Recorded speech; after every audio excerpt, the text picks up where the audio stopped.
ഗ്രാമവാസികൾക്ക് വികസനത്തിന്റെ പാതയിലേക്ക് കൈത്താങ്ങായി khadi village industries കമ്മീഷനും SNDP യോഗം മലനാട് യൂണിയനും നന്ദിയാട്ടുകുന്നം ഖാദി ഗ്രാമോദയ വിദ്യാലയവും മൂവാറ്റുപുഴ എഡ്യൂക്കേഷൻ സൊസൈറ്റിയും സംയുക്തമായി ഏകദിന സ്വയം തൊഴിൽ പരിശീലന സെമിനാർ ദൈവദശക ശതാബ്ദി മന്ദിരം കട്ടപ്പനയിൽ വെച്ച് നടന്നു. ഇന്ത്യയിലെ കാർഷികാധിഷ്ഠിത വ്യവസായങ്ങളിലും ആധുനിക ടെക്നോളജികൾ എന്നിവയിൽ പരിശീലനം നേടുന്നതിനും അവ ആരംഭിക്കുന്നതിനും ആവശ്യമായ ബോധവൽക്കരണ ക്ലാസും വ്യാവസായികമായി തുടങ്ങുന്നതിനാവശ്യമായ ലോൺ, സബ്സിഡി, മാർക്കറ്റിംഗ് എന്നിവയെക്കുറിച്ചുള്ള വിശദമായ ക്ലാസുകൾ ഖാദി ഗ്രാമ വ്യവസായ കമ്മീഷന്റെ നേതൃത്വത്തിൽ നടത്തി. SNDP മലനാട് യൂണിയന്റെയും മലനാട് യൂണിയൻ വനിതാ സംഘത്തിന്റെയും നേതൃത്വത്തിൽ നമ്മൾ വനിതകൾക്കായി സ്വയം തൊഴിൽ പരിശീലന പദ്ധതിയാണ് ഇവിടെ നടന്നുകൊണ്ടിരിക്കുന്നത്.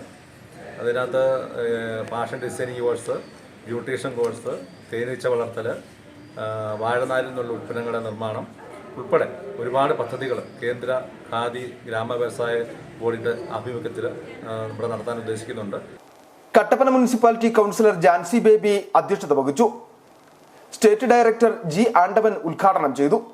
SNDP യോഗം മലനാട് യൂണിയൻ പ്രസിഡന്റ് ബിജു മാധവൻ മുഖ്യപ്രഭാഷണം നടത്തി. വിനോദ് ഉത്തമൻ, ലത സുഭാഷ, CK വത്സ, TB ശിവകുമാർ, ജയ സുഗു എന്നിവർ ആശംസകൾ നേർന്ന് സംസാരിച്ചു. PK രാജു ഹനിനഗർ തേനീച്ച വളർത്തലിനെ സംബന്ധിച്ച ക്ലാസുകൾ നയിച്ചു. City vision Kattappana.